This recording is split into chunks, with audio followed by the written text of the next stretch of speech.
Baik, Assalamualaikum warahmatullahi wabarakatuh. Saya Narasia dengan NIM 242011432005 yang pada kesempatan kali ini akan memaparkan esai saya terkait dengan analisis wacana kritis pada framing media pada mata kuliah Wacana.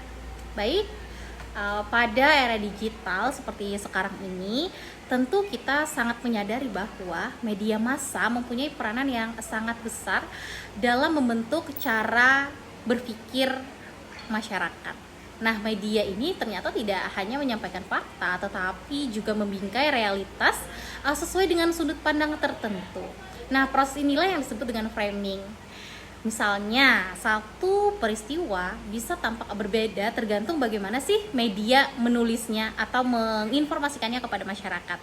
Jadi, media bukan hanya sekedar alat menyampaikan berita, tetapi juga membentuk. Nah, disinilah analisis wacana kritis atau yang sering kita kenal dengan AWK menjadi penting. AWK ini membantu kita dalam melihat bagaimana sih bahasa dan kekuasaan itu bekerja di balik teks-teks yang diproduksi oleh sebuah media. Dengan kata lain, AWK tidak hanya menganalisis isi berita, tetapi juga menyingkap kepentingan yang ada atau mungkin ideologi yang tersembunyi di balik pilihan kata, gaya penulisan maupun narasi-narasi yang diproduksi oleh media.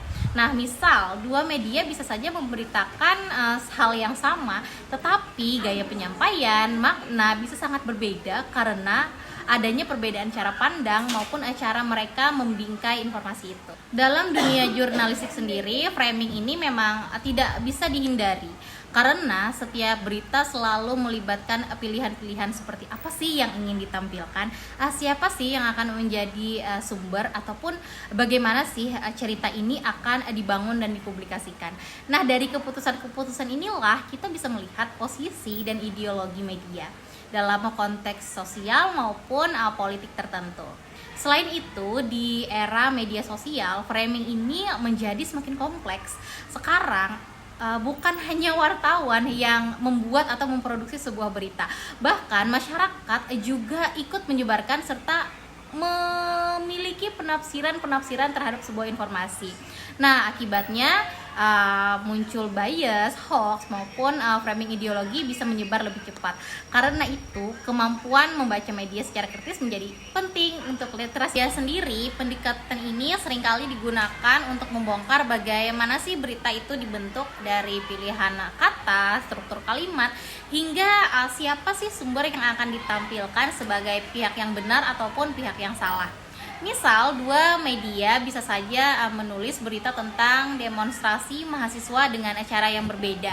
Misal, media A bisa saja menulis aksi damai mahasiswa menuntut keadilan, sementara media B menulis kerusuhan massa mengganggu ketertiban umum. Nah, padahal peristiwa yang dilaporkan sama, namun framingnya membuat makna dari berita yang dihasilkan itu menjadi berbeda. Ini Van Dijk menyebut ada dua tingkat analisis. Yang pertama itu ada mikrostruktur, yaitu bahasa dan kata yang digunakan dalam sebuah teks. Kemudian ada makrostruktur, yaitu konteks sosial dan ideologi yang melatarinya. Keduanya ini tentu saling berkaitan.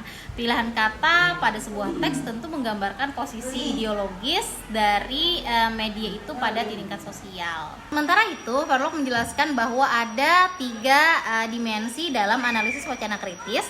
Yang pertama itu adalah teks, yaitu analisis bahasa dan kosakata yang digunakan. Kemudian ada praktik wacana, yaitu bagaimana sih teks itu diproduksi dan diterima oleh pembaca. Kemudian yang ketiga ada praktik sosial, yang mana pada hal ini ideologi dan relasi kekuasaan yang memengaruhi sebuah teks. Melalui tiga lapisan ini kita bisa memahami bagaimana sih framing media sebenarnya adalah praktik sosial yang ikut memperkuat kekuasaan pihak tertentu.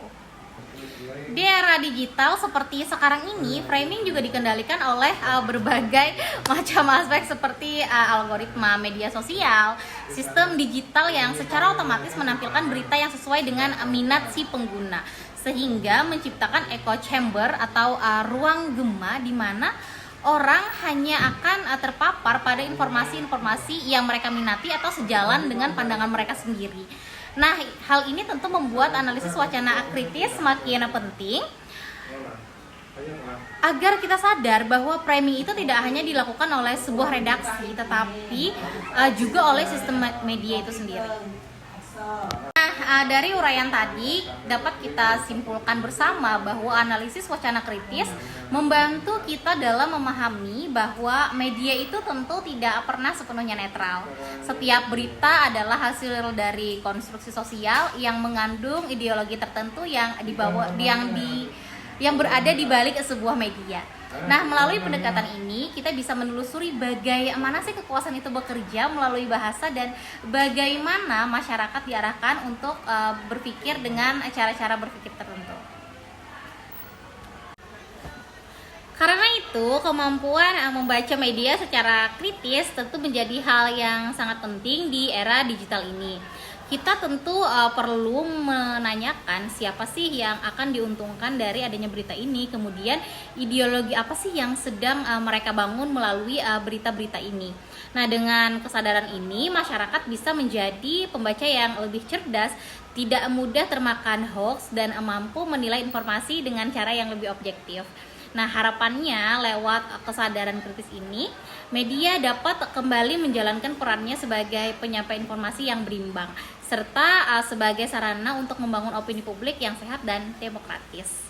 Baik, itu tadi pemaparan esai saya pada mata kuliah wacana. Saya Narasia, pamit undur diri. Wassalamualaikum warahmatullahi wabarakatuh.